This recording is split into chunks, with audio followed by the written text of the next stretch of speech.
Bonjour à toutes et à tous et bienvenue sur Nutrition Morals.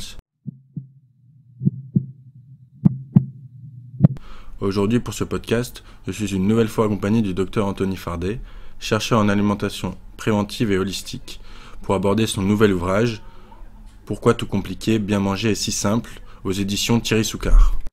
Bonjour Anthony Fardet. Bonjour Arthur. Donc commençons tout de suite par cette première question. Qu'est-ce qui vous a donné envie d'écrire ce second livre? Alors, mon premier bouquin, Halte aux aliments ultra transformés en mangeant vrai, a été publié le 15 juin 2017. Et en 4 ans, il s'est passé beaucoup de choses.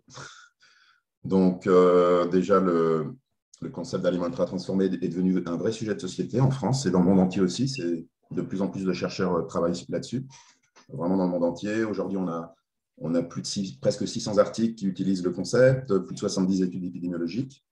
Et moi-même, j'ai beaucoup avancé dans ma réflexion. On a beaucoup publié en 4 ans. Notamment, on a beaucoup publié sur les approches holistiques et réductionnistes en alimentation, en nutrition. J'ai publié presque une dizaine d'articles sur la règle des 3 V, dont on pourra reparler, pour vrai végétal varié. Donc, en fait, voilà, à un moment, j'ai senti que j'avais des choses nouvelles à dire, que je n'avais pas dites dans le premier bouquin.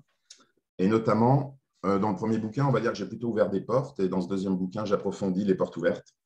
Donc, il est moins axé sur les aliments ultra transformés, qui était quand même une des premières parties du premier bouquin. Et ce que je voulais dans ce deuxième bouquin, c'est finalement, on s'est rendu compte que bien manger pour protéger la santé humaine et la planète, c'était finalement assez simple. C'est-à-dire quand on revenait à l'essence de l'alimentation, qui est on va dire, qui est une science qui est holistique par essence, c'est-à-dire globale, multidimensionnelle. C'est sa nature profonde.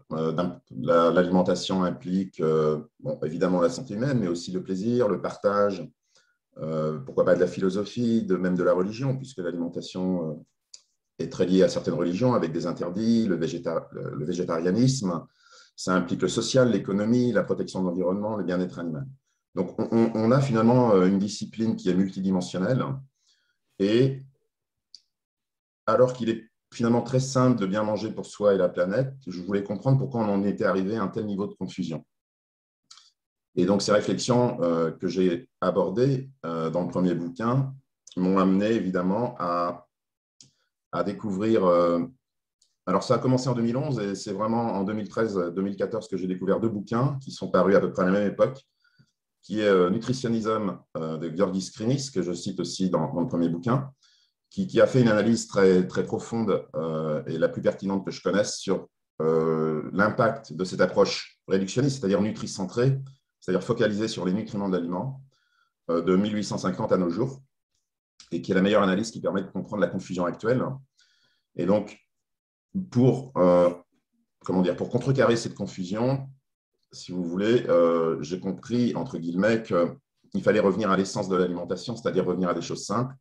Et revenir à l'essence de l'alimentation, c'était adopter un nouveau mode de pensée, un nouveau logiciel, qui est le logiciel holistique, qui vient du grec holos, qui veut dire entier, dont on retrouve la racine dans hologramme, une image dans sa complexité, dans son entièreté. Et quand on revient à cette approche plus holistique, en complément de l'approche réductionniste, parce que cette approche, on va le voir, est aussi nécessaire, eh bien, en fait, on se rend compte que les choses deviennent assez simples, parce que l'alimentation est non seulement une science holistique, mais c'est d'abord une science qualitative. Et malheureusement, depuis une soixantaine d'années que les premières maladies chroniques sont arrivées en masse aux États-Unis, les maladies cardiovasculaires dans les années 50 et 60, eh bien, on est resté sur ce logiciel nutricentré où on veut tout expliquer par les nutriments, pris souvent isolément. Donc, on va retrouver le trop gras sucré et salé, allégé en sucre, sel et gras, les régimes riches en protéines, hyperprotéinés, les régimes low fat, low carb, cétogènes, et tous ont en commun de mettre en avant un nutriment. Et donc, il aurait fallu changer de logiciel et revenir à une approche plus holistique. Et donc, l'ambition, entre guillemets, ou mon intention dans ce bouquin est très simple, en fait, c'est de donner des clés aux gens pour qu'ils se réapproprient leur alimentation, redémocratiser l'acte alimentaire, le revaloriser, de façon à ce que n'importe qui, quel que soit son niveau d'études, puisse savoir ce que c'est que bien manger pour soi et la planète. Et qu'on n'ait pas besoin, en fait, de ce que j'appelle les sachants, c'est-à-dire plutôt les bac plus 5 à bac plus 8, pour savoir comment bien manger. Parce que c'est tellement simple qu'on ne peut pas remettre l'acte alimentaire dans les mains de sachants. Alors, je parle évidemment du préventif, c'est-à-dire vivre longtemps en bonne santé. Quand on est dans le curatif, c'est autre chose. Dans le curatif, on peut avoir besoin de sachants, comme des médecins nutritionnistes ou des diététiciens, etc. Mais pour rester en bonne santé, je me suis rendu compte qu'on n'a pas besoin de parler de nutriments au final. Il suffit de parler de grands principes holistiques et qualitatifs, je dis bien qualitatifs, pour bien manger. Et ça, c'est à la portée de n'importe qui, même si vous avez arrêté vos études au lycée, au collège, vous pouvez avoir les clés pour bien manger. Ce que nous, ce qu'on a conceptualisé sous la forme de la règle des 3 V, pauvre et végétal varié. Et la deuxième ambition de ce bouquin, c'est finalement le message principal, c'est finalement, qu'est-ce que c'est qu'un aliment sain? Et l'approche réductionniste, c'est-à-dire focalisée sur les nutriments, laisse à penser qu'un aliment sain est un aliment équilibré finalement nutritionnellement. Or, si on regarde la science, l'alimentation, eh bien, on se rend compte qu'aucun aliment n'est équilibré nutritionnellement à part le lait maternel. Et d'ailleurs, c'est pour ça qu'on dit aux gens de manger varié, parce comme aucun aliment n'est équilibré et que l'équilibre se fait plutôt au niveau d'un régime, on va dire même sur une semaine. Donc l'équilibre se fait au niveau du régime. Mais on n'achète pas des régimes, on va plutôt acheter des aliments. Donc pour acheter des aliments, qu'est-ce qui caractérise l'aliment qu'on achète si ce n'est pas l'équilibre nutritionnel? Et donc aujourd'hui, si on se base sur les résultats scientifiques les plus récents, les plus modernes, notamment ceux qui lient aliments ultra-transformés et santé, et toute la science sur l'influence de la transformation sur le potentiel de santé d'un aliment, qui est mon sujet de recherche, eh bien, on se rend compte finalement qu'un aliment sain est l'aliment le moins transformé possible pour être à la fois sain pour la santé, comestible, sûr et aussi bon. C'est important puisqu'on achète d'abord des aliments parce qu'ils sont bons. Un aliment sain pour la santé, mais qui n'est pas bon, on risque de ne pas l'acheter. Et donc, une fois qu'on a compris qu'un aliment sain était l'aliment le moins transformé possible, il faut choisir l'aliment sur cet aspect-là, c'est-à-dire sur le degré de transformation. Et le seul moyen, la seule information que l'on ait pour évaluer ce degré de transformation, c'est la liste des ingrédients. Donc, il faut passer d'une lecture de la liste de la composition à la liste des ingrédients. C'est le premier critère à regarder parce qu'aujourd'hui, c'est la seule information qu'on ait pour savoir d'abord si l'aliment est ultra transformé ou pas, transformé ou peu ou pas transformé. Et je rappellerai en soutien à cette nouvelle définition d'un aliment sain qui a des conséquences gigantesques pour la société en termes de choix alimentaires, de recommandations, de scores pour caractériser un aliment. Eh bien, je rappellerai que d'abord, nous avons des dents. Et tout simplement, c'est une observation très empirique, mais le seul fait d'avoir des dents, les dents sont bien liées d'abord à l'effet matrice, c'est-à-dire ce qu'on appelle le processus oral de digestion. Et donc, les dents nous servent à mastiquer parce que l'aliment est une matrice et la mastication va déclencher plus ou moins tardivement les signaux de satiété. Et que tout notre processus digestif, donc de la mastication à la fermentation dans le côlon, n'a qu'une vocation, sa vocation première, c'est de dégrader les matrices alimentaires. C'est-à-dire que la digestion sert à déstructurer l'aliment pour que justement les nutriments soient biodisponibles, accessibles au corps humain. Et donc, nos enzymes digestifs, finalement, leur rôle, c'est de casser les liens entre les nutriments, de hydrolyser. Et donc, on se focalise sur les nutriments, c'est-à-dire ce qui arrive dans le sang, plutôt que de se focaliser sur ce qu'on met dans la bouche, une matrice alimentaire. Et donc, je pense que c'est là qu'est l'erreur fondamentale. Et donc, il faut se focaliser sur la qualité de la matrice de l'aliment, c'est-à-dire sur ce que j'appelle la qualité matricielle de l'aliment. Plus la matrice de l'aliment est de qualité, plus les nutriments vont être bénéfiques au corps humain. Et j'ai coutume de dire, la matrice gouverne et les nutriments obéissent. C'est-à-dire que dans une matrice peu transformée ou de qualité, le devenir métabolique des nutriments sera optimum, alors que dans une matrice dégradée et artificialisée, comme c'est le cas des aliments ultra-transformés, à composition identique, eh bien, le devenir métabolique des nutriments est dérégulé. Par exemple, tout le monde connaît les sucres lents et les sucres rapides. Eh bien, c'est d'abord une question de matrice. Un sucre devient rapide, entre guillemets, parce que sa matrice a été déstructurée, ou alors parce qu'on ajoute du sucre, ce qu'on appelle des sucres libres, selon l'OMS, qui sont sans matrice. Ce sont des sucres acellulaires ou amatriciels. Donc, même quand on ajoute du sucre, on se focalise sur sucre alors qu'il faut se focaliser sur le fait que comme il est ajouté et libre, il n'a plus de matrice. Et c'est bien ce caractère amatriciel qui fait que si on consomme trop de sucre ajouté en excès, ça peut être problématique pour la santé. Alors que dans un fruit, le sucre est cellulaire ou matriciel et ne pose pas de problème pour la santé. Par exemple, vous avez des fruits séchés qui sont plus riches en sucre que certains aliments ultra-transformés qualifiés de trop sucrés. Vous avez des fromages qui sont plus riches en gras que certains aliments ultra-transformés qualifiés de trop gras, mais auxquels on a ajouté des gras et des sucres qui sont sans matrice. Donc, on voit bien que trop gras, trop sucré ne veut pas dire grand-chose finalement, et que la vraie question, c'est quelle est la différence entre les deux? C'est bien une différence de matrice.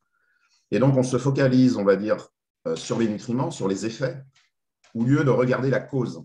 Et la cause, à l'origine, on revient à la matrice alimentaire.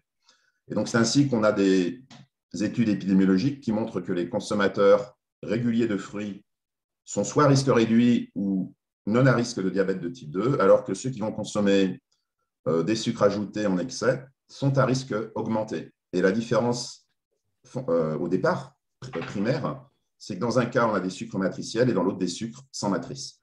Et c'est pareil pour le gras. Si on prend les fromages, les études épidémiologiques montrent que les consommateurs réguliers de fromage ne sont pas à risque de maladies chroniques. Et même une étude récente a montré qu'ils étaient même à risque réduit de maladies cardiovasculaires. Alors que si vous consommez trop de gras ajoutés dans des matrices artificialisées, eh bien, au contraire, vous pouvez avoir des risques accrus. Donc, c'est fondamental de comprendre ça et de toujours revenir à l'effet matrice de l'aliment, que l'on peut définir assez simplement finalement, c'est que deux aliments de même composition, mais qui ont des matrices différentes, c'est-à-dire par exemple peu transformés ou ultra transformés, eh bien, n'auront pas le même effet d'abord physiologique et métabolique et santé à long terme, comme le prouvent d'ailleurs toutes les études, les plus de 70 études épidémiologiques sur les aliments ultra transformés, où on voit que les plus gros consommateurs, par rapport aux petits consommateurs, ont des risques accrus de nombreuses maladies chroniques et de mortalité précoce. Mais ce qu'oublient souvent de regarder les gens, et même dans la recherche, c'est qu'à l'origine, on est bien dans un problème de matriciel. Et donc, pourquoi, par exemple, les aliments ultra-transformés posent problème? C'est d'abord parce qu'ils ont des matrices soit dégradées ou soit artificialisées, qui vont finalement déréguler l'acte alimentaire, c'est-à-dire la mastication, parce qu'on a souvent des matrices plus molles, plus friables, plus visqueuses, plus liquides. Alors, ce n'est pas toujours vrai, mais globalement, on a souvent des aliments comme ça qui sont plus mous. Par exemple, on dit souvent que nos enfants mangent de plus en plus mou. Et si on regarde les aliments pour enfants, eh bien, on s'aperçoit que les fromages pour enfants sont plus mous que les fromages pour adultes. Le pain de mie est plus mou que le vrai pain. Les céréales petit déjeuner pour enfants sont plus friables que les muesli ou les flocons d'avoine. Donc, on voit bien qu'on a des aliments qui sont moins masticables et qui vont être moins rassasiants, qui vont nous faire consommer plus de calories en une minute. Par exemple, si vous prenez une orange, vous voulez prendre une orange le matin, vous la prenez entière ou sous forme de jus, eh bien, sous forme de jus, en une minute, vous allez évidemment consommer beaucoup plus de calories, ce qui est logique puisque c'est liquide et vous ne mastiquez pas, et ce sera forcément moins rassasiant, et vos sucres seront libérés plus vite dans le sang, donc avec des index glycémiques qui peuvent être plus élevés. Donc voilà, voilà le message principal de ce nouvel opus, où je détaille beaucoup plus la règle des 3V, qui n'était pas appelée règle des 3V dans le premier opus, puisqu'on a beaucoup avancé sur la réflexion. Je détaille beaucoup plus l'effet matrice. Je détaille beaucoup plus les scores holistiques de caractérisation des aliments, dont SIGA, auquel j'ai participé, qui est basé en partie sur mes travaux. Et donc, pour conclure sur ta question, la première partie, c'est d'essayer de démontrer, en revenant aux sources de la nutrition et de l'alimentation, comment on a rendu tout confus en se basant sur les nutriments comme facteur essentiel explicatif de la relation alimentation-santé, à une approche holistique de l'aliment, des scores alimentaires et de l'alimentation, donc SIGA, les 3V, NOVA et l'effet matrice. Et donc avec ce nouveau paradigme, que la relation alimentation-santé est gouvernée par la matrice et non les nutriments. Et donc ça change tout, mais je pense que ce n'est qu'à ce prix qu'on va pouvoir, en revenant à la source des choses, donner des recommandations, cette fois-ci alimentaires et non nutritionnelles, parce que dans alimentaire, il y a le mot aliment et on doit donner des recommandations sur ce que l'on met dans notre bouche, c'est-à-dire des aliments qui vont être beaucoup plus holistiques et beaucoup plus impactantes pour la société. Bien, merci, Dr Fardet, pour cette introduction complète. J'aimerais en fait aborder avec vous le dernier sommet des Nations Unies qui a eu lieu, il me semble, en septembre dernier, sur le thème de l'alimentation. Et malheureusement, les aliments ultra-transformés n'ont pas fait partie du débat. Qu'en pensez-vous? Alors, c'est assez logique. Nous, on a fait des propositions à ce sommet. On a fait une proposition notamment sur la règle des 3V, vrai, végétal, varié. Bon, on y reviendra, on pourrait y revenir tout à l'heure. Comme un outil de santé publique facile d'accès démocratique que tout le monde peut s'approprier. J'en ai pas entendu parler, donc je sais que notre proposition apparemment n'a pas été mise sur le devant. Je sais que Carlos Montero, le fondateur de Nova, a fait des propositions sur les aliments ultra-transformés. Alors pourquoi ça n'est pas apparu? Parce qu'on le sait, je le sais par un scientifique, un enseignant-chercheur qui a participé en amont à ce congrès, eh bien parce que vous avez les grandes multinationales qui ont tiré les ficelles derrière ce sommet, ce qu'on appelle Big Food, Big Ten, le Big Ten, les 10 plus grandes multinationales agroalimentaires, et donc qui tirent les ficelles derrière et alors après, on n'a pas de preuves, mais je pense qu'elles n'avaient aucun intérêt à ce qu'on parle des ultra-transformés à ce congrès. Parce qu'en fait, c'est la base de leur chiffre d'affaires, de leur portfolio alimentaire. C'est très dommage, parce que pour moi, le point central de ce sommet aurait dû être l'ultra-transformation, car c'est le centre de tout. Donc, on n'a pas abordé le problème de fond, parce que les aliments ultra-transformés non seulement posent problème pour la santé humaine, mais ils sont aussi associés à des systèmes alimentaires dégradés. C'est-à-dire, ils menacent les petits producteurs parce qu'ils sont finalement très peu chers, même s'ils parcourent des milliers de kilomètres, ils vont localement être souvent moins chers que le produit local. Ils sont associés au mal-être animal, à l'élevage intensif, à des monocultures intensives pour produire tous les marqueurs d'ultra-transformation. Ils menacent les traditions culinaires en se substituant aux vrais aliments. Comme je vous le disais, le pain de mie se substitue au vrai pain, les céréales petit déjeuner pour enfants se substituent à des céréales moins transformées comme des muesli ou des flocons d'avoine qui sont juste cuits à la vapeur et aplatis. Le soda se substitue à l'eau en Amérique du Sud, le lait infantile se substitue au lait maternel, les nuggets de poisson au poisson. Qu'est-ce qu'on a d'autre? Les arômes aux vrais fruits, les arômes de fruits aux vrais fruits. Donc, on est dans des aliments hyper standardisés qui progressivement se substituent aux vrais aliments. Et le marché est plutôt saturé dans les pays occidentaux. Et donc maintenant, ces aliments, la stratégie, c'est d'aller coloniser, entre guillemets, les pays émergents et en développement, c'est-à-dire remplacer auprès des plus jeunes leurs vrais aliments par ces aliments, avec des taux de croissance cette fois-ci à 2 chiffres. Et donc en Asie notamment, en Europe de l'Est, en Afrique subsaharienne et maghrébine, et en Amérique du Sud. Donc c'était le problème de fond et qui n'a pas été abordé. Donc comme toujours, si on ne va pas aux racines des choses, on ne pourra pas avoir d'effet durable à long terme. On va juste sans doute raccommoder ou boucher les trous d'un bateau qui a une coque percée au lieu de changer la coque. Et donc, j'ai peur qu'on continue à utiliser les mêmes recettes réductionnistes pour la durabilité, comme les viandes in vitro, les substituts de viande ultra transformés, des isolats de protéines végétales, des isolats de protéines d'insectes qui vont être des marqueurs d'ultra-transformation. Donc, on va réutiliser finalement les mêmes recettes réductionnistes et les mêmes acteurs pour la durabilité, alors qu'en fait, il aurait fallu, plutôt que des innovations incrémentales, c'est-à-dire on reste sur le même logiciel qu'on utilise pour essayer de boucher les trous, d'améliorer ou de rapiécer le pull troué, il aurait fallu changer de logiciel, c'est-à-dire qu'il y ait de nouveaux acteurs, une nouvelle approche très holistique.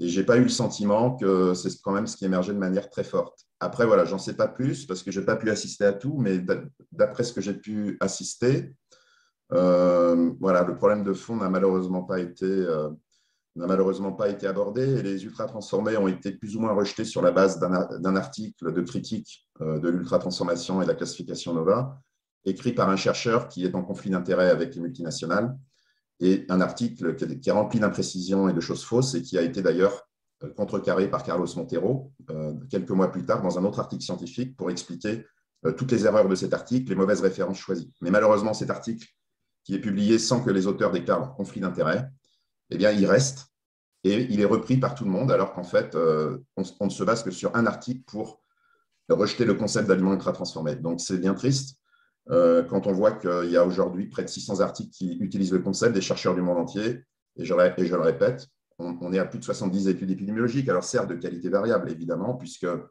les études les plus robustes sont les études qu'on appelle longitudinales, où on suit les gens dans le temps. Et donc, sur ces plus de 70 articles, on a à peu près une trentaine d'études longitudinales, donc c'est-à-dire un peu plus d'un tiers. Mais même déjà 30 études, c'est intéressant parce qu'en fait, toutes ces études convergent vers les mêmes conclusions. Il n'y a pas une étude qui montre l'inverse, c'est-à-dire ce que j'appelle le double effet ubiquitaire des aliments ultra-transformés. Alors, être ubiquitaire, c'est pouvoir être en plusieurs endroits en même temps. Donc, ici, pourquoi j'utilise le terme ubiquitaire? Parce qu'en fait, l'effet nocif des aliments ultra-transformés, alors je le répète, lorsque consommés trop régulièrement ou en excès, eh bien, touche toutes les fonctions du corps, c'est-à-dire qu'on a des effets négatifs sur les risques de dépression, de diabète, d'obésité, de surpoids, de foie gras, d'hyperactivité chez les enfants, de syndrome métabolique, de mortalité précoce, de maladies cardiovasculaires, etc. Et pourquoi doublement ubiquitaire? Parce que l'effet est le même, quelle que soit l'ethnie ou la population considérée sur le globe, que ce soit les populations indigènes du Nord-Canada, ou l'Afrique noire subsaharienne, ou l'Europe, ou l'Amérique du Sud, ou l'Asie. Donc on voit bien qu'il y a quelque chose de générique dans ces aliments qui fait qu'ils surpassent la variabilité génétique des populations et la variabilité de leur environnement alimentaire, et qui fait que finalement, quand ces aliments pénètrent une population, quelle qu'elle soit finalement, eh bien, les maladies chroniques commencent à apparaître en parallèle.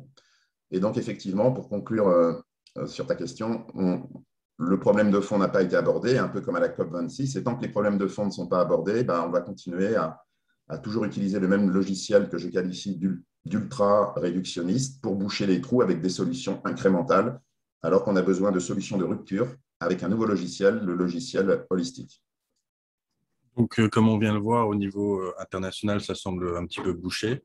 Mais est-ce qu'en Europe et plus particulièrement en France, les politiques de santé commencent à utiliser ce concept des aliments ultra transformés pour des programmes de prévention ou des recommandations?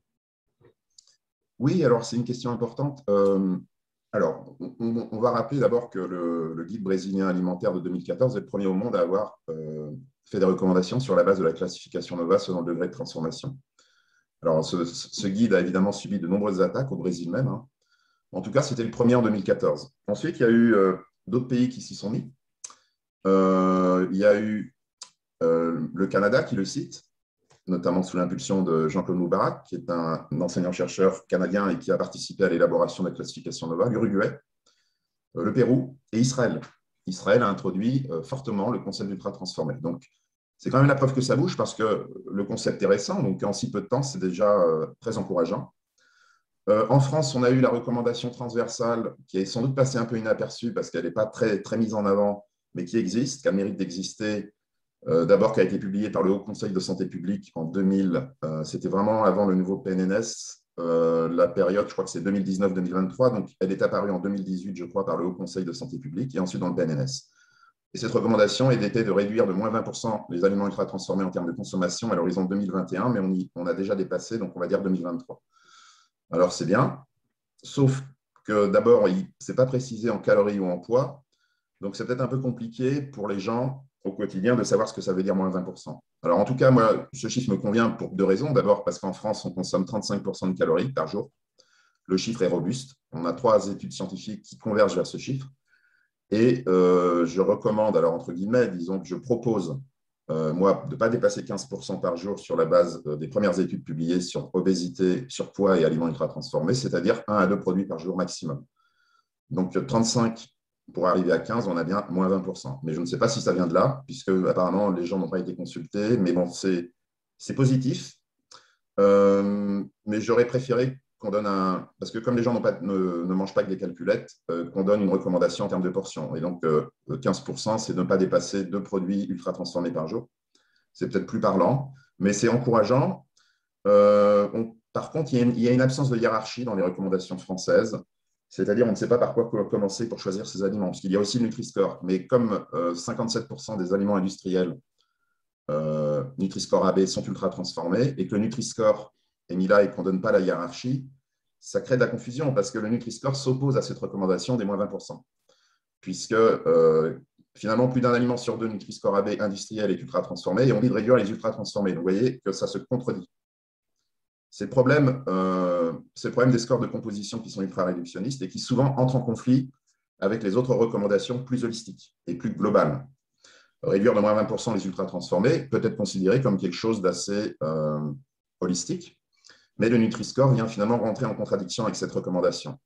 Et donc, il y a une absence de hiérarchie que je regrette dans les recommandations et que nous, on donne avec la règle des 3V, c'est-à-dire il faut commencer par choisir son aliment en fonction du degré de transformation et ensuite appliquer éventuellement la composition de l'aliment. Mais pas dans l'autre sens, parce que dans l'autre sens, notamment pour les populations les plus défavorisées qui vont souvent en hypermarché parce que les prix ne sont pas chers, qui achètent beaucoup d'aliments industriels, bien, pour les populations les plus défavorisées, dans un cas sur deux, elles vont être à peu près un cas sur deux, elles peuvent être confrontées à un aliment Nutri-Score AB qui est ultra transformé. Et dans la catégorie B, on a 72% d'ultra transformation.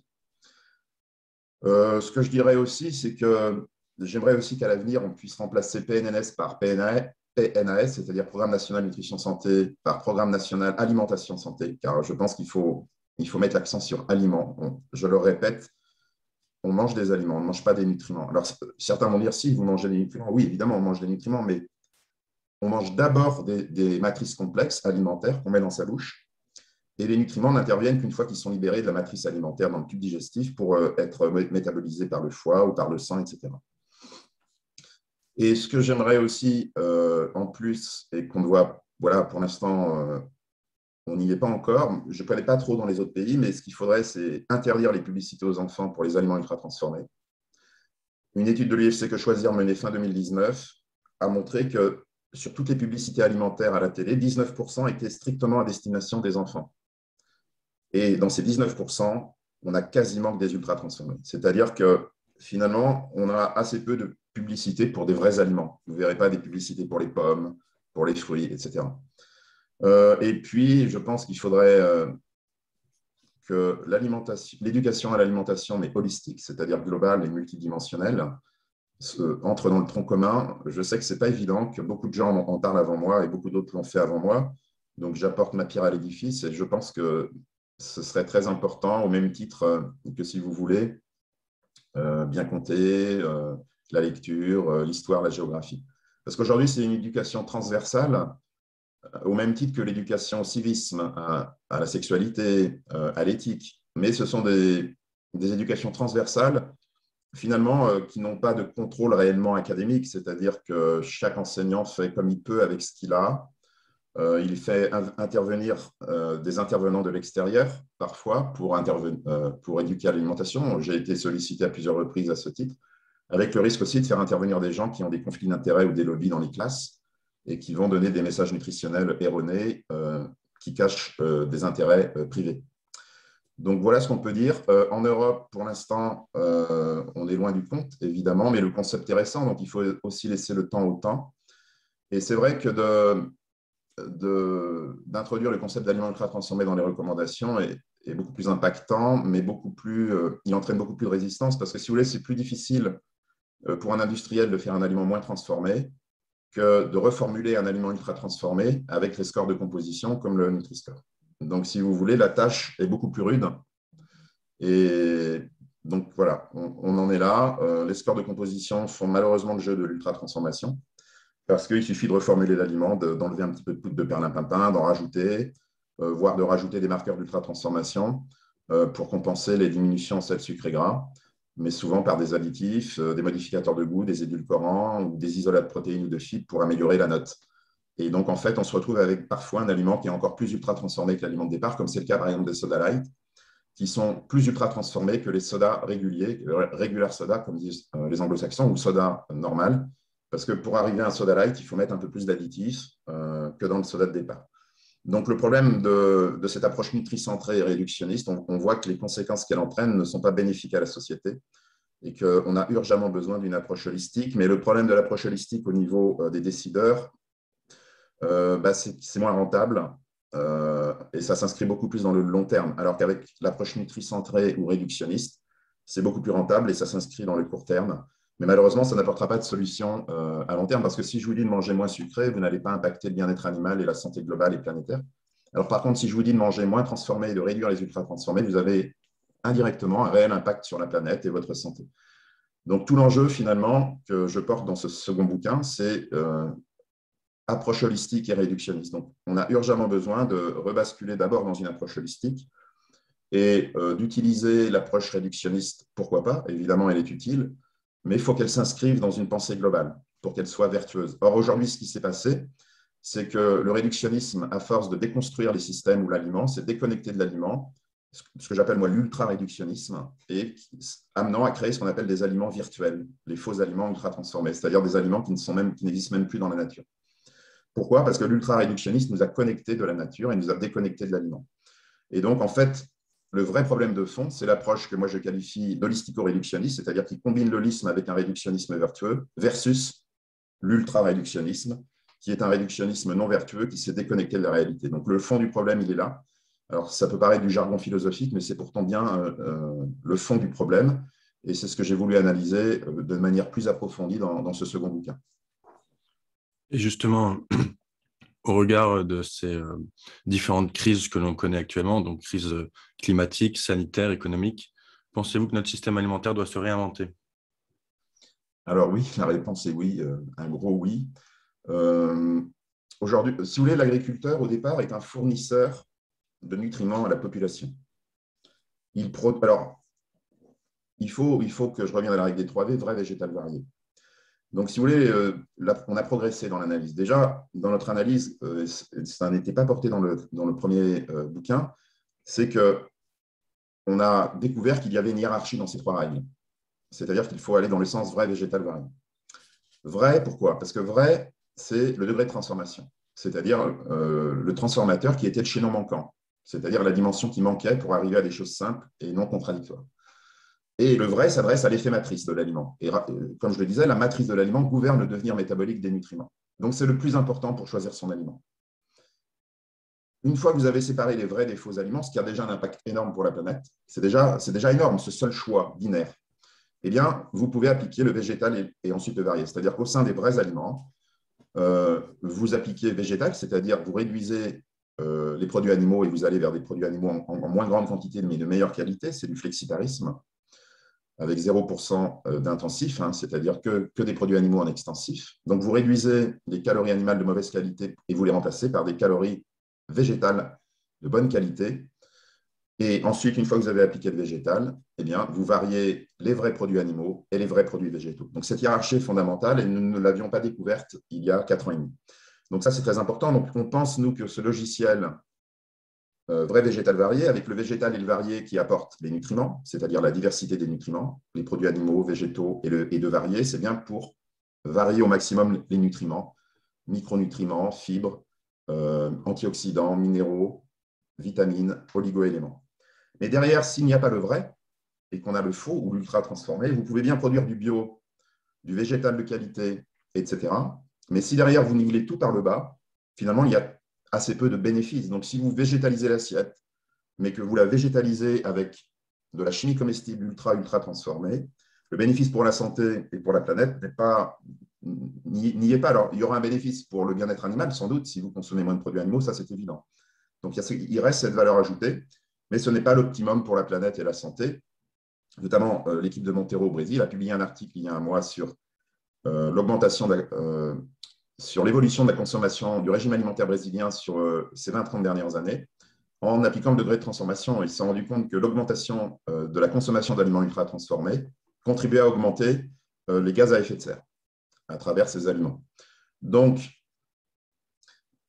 le système alimentaire doit se réinventer et l'agriculteur qui, à l'origine, est un fournisseur de nutriments de qualité, c'est-à-dire dans des matrices alimentaires de qualité, si l'ultra-transformation continue, l'agriculteur devient plutôt un fournisseur non plus de nutriments de qualité, mais de marqueurs d'ultra-transformation, c'est-à-dire d'isolat de protéines, d'isolat de fibres, de sirop de glucose, etc., d'huile hydrogénée, d'huile raffinée.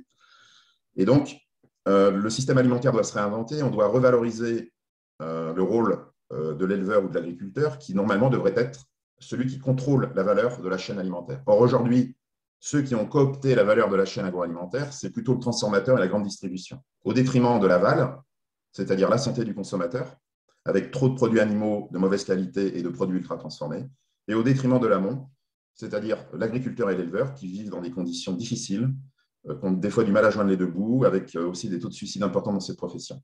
Alors que c'est un des plus beaux métiers du monde qu'il faudrait revaloriser, et pour le revaloriser, il va falloir changer nos choix alimentaires, réduire les calories animales de mauvaise qualité et l'ultra-transformation, et que finalement, l'agriculteur et l'éleveur devraient reprendre la main sur la valeur de la chaîne agroalimentaire, car après tout, c'est d'abord eux qui nous nourrissent, parce que souvent j'entends les multinationales dire on nourrit l'humanité. Non, c'est d'abord l'agriculteur qui nous nourrit. N'oublions pas la cause première. Donc, pour ça, il faut revenir à une approche holistique de nos systèmes alimentaires. Ce que j'appelle moi une approche top-down, c'est-à-dire on définit d'abord ce que c'est que les grandes règles d'un régime protecteur, ce que nous, on a appelé la règle des 3V, qui sont 3 dimensions génériques qui gouvernent la relation alimentation-santé globale. Et dans ce cadre conceptuel qui a 3 dimensions, donc qui est tridimensionnel, comment développer les meilleurs systèmes alimentaires en fonction des réalités pédoclimatiques, agronomiques, des traditions du pays ou de la région. Donc, ces 3 dimensions, il faut les avoir en tête et ensuite, on adapte ces 3 dimensions en fonction des réalités. Donc, ça peut servir. Donc, c'est pour ça que c'est une approche top-down parce qu'on définit d'abord ce que c'est que les règles qui gouvernent la relation alimentation-santé globale et on se sert de ces 3 dimensions pour régionaliser les régimes sains en fonction des réalités aussi socio-économiques, pourquoi pas.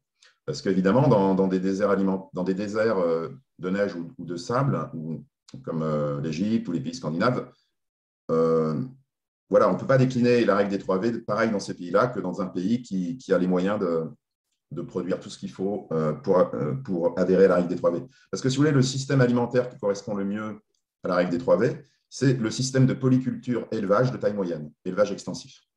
Et j'ai discuté avec des éleveurs et des agriculteurs, puisque j'ai été invité 2 fois là, ces 3 dernières années au sommet de l'élevage à Clermont-Ferrand pour parler de la règle des 3V. Les gens sont plutôt d'accord qu'il faudrait aller plutôt vers ce type de système agricole, parce que la polyculture va générer de la biodiversité, et la biodiversité est beaucoup plus résiliente au changement climatique. Pareil pour les espèces animales, si on a une plus grande diversité génétique, on devrait aboutir à une meilleure résilience, parce que la résilience d'un système, elle est liée à sa diversité, à sa biodiversité, et au fait qu'on restaure les liens entre tous les éléments d'un paysage agricole, les liens entre les hommes et les animaux, entre les animaux et les plantes, et qu'on arrête de définir des bonnes et des mauvaises plantes, qui est une vision manichéenne liée au réductionnisme de l'agriculture conventionnelle. En fait, tout élément du paysage peut participer de sa santé. Donc, il faut restaurer les liens dans les systèmes agricoles pour les rendre plus résilients, parce que le lien, c'est la vie, le lien, c'est la santé, le lien, c'est la résilience. Et notamment, il y a une étude qui est parue il y a cette fois-ci, toujours cette année, il y a quelques mois, par des Scandinaves qui se sont posé la question, peut-on nourrir à l'horizon 2050 la population européenne avec seulement de l'agroécologie en termes d'autonomie alimentaire? Eh bien, la réponse est oui. Alors, ce sont des calculs, hein. Entre ce qui se passe sur le papier et la réalité, évidemment, il y a toujours un fossé. Mais en tout cas, par le calcul, ils ont montré que c'était tout à fait possible d'être autonome au niveau alimentaire à l'échelle européenne avec la seule agroécologie. Alors, l'agroécologie, ça implique une grande diversité de pratiques, hein. Ça peut être l'agroforesterie, le bio, ça peut être la permaculture ou d'autres types de techniques. C'est sans doute la variété des techniques et des productions utilisées qui sera la plus résiliente. Donc, nous, on aimerait que les programmes alimentaires territoriaux, pourquoi pas la PAC, la politique agricole commune, se basent sur les dimensions génériques qui gouvernent la relation alimentation-santé pour stimuler plutôt les systèmes de polyculture et élevage de taille moyenne à l'échelle européenne, peut-être raccourcir les circuits de distribution, parce que c'est vrai que quand on a des longs circuits de distribution, on est quasiment obligé d'ultra-transformer pour que l'aliment se conserve très très longtemps. Donc si on réduit les distances, on est moins obligé d'ultra-transformer, parce qu'on est moins obligé d'ajouter des additifs ou des marqueurs d'ultra-transformation.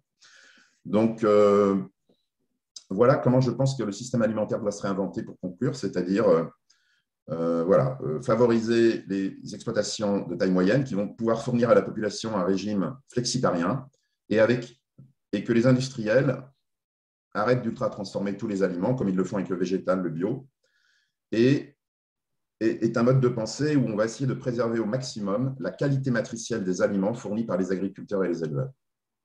Voilà, c'est ça l'enjeu de la chaîne alimentaire. Et je pense qu'à ce prix, on va fournir des nutriments qui auront une bonne qualité matricielle à la population européenne, voire mondiale. Et on va restaurer la chaîne agroalimentaire et l'orienter dans un sens beaucoup plus vertueux. Et donc, je pense qu'il faut arrêter de subventionner les grandes exploitations de monoculture intensive qui sont désastreuses pour la planète. Et un dernier, pour terminer, le dernier rapport du Sénat de fin mai 2021, qui est intéressant. Ils expliquent ce qui est intéressant au niveau de l'autonomie alimentaire pour la France, par exemple. Alors, ils pointent l'accent sur le fait que l'hyperlocalisme en termes d'idéologie n'est pas forcément plus durable. Si vous voulez de multiplier les petites distances avec peu d'aliments dans une voiture ou une camionnette, n'est pas forcément plus durable que de mettre beaucoup d'aliments dans un gros camion.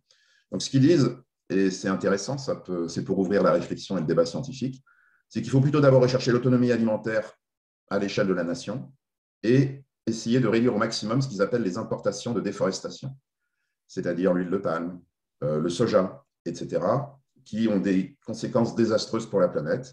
Et au niveau de la France, plutôt raisonner en termes de localisme, mais plutôt à l'échelle d'une région ou de la nation. Et déjà, c'est déjà un bel objectif à atteindre. Je trouve que c'est intéressant comme réflexion parce que voilà, l'hyperlocalisme idéologique, qui peut être un peu idéologique, n'est pas forcément d'accord avec les résultats scientifiques. Donc, il faut plutôt faire un localisme régional ou national et puis être très vigilant sur tous les produits alimentaires qui contiennent des marqueurs d'ultra-transformation ou des ingrédients qui sont issus de la déforestation.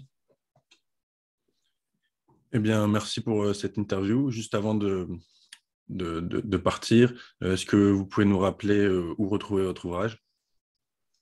Oui, alors il est, comme pour tous les livres, en fait, il est disponible sur toutes les plateformes, partout, dans tous les magasins, dans toutes les librairies, donc vous pouvez le trouver absolument partout. Ouais. Eh bien, je vous remercie pour votre temps et je vous souhaite une bonne journée. Au revoir. Merci Arthur. Si vous avez aimé la vidéo, n'hésitez pas à vous abonner à la chaîne Nutrition Sport Health, à liker la vidéo et à la partager autour de vous. À la prochaine!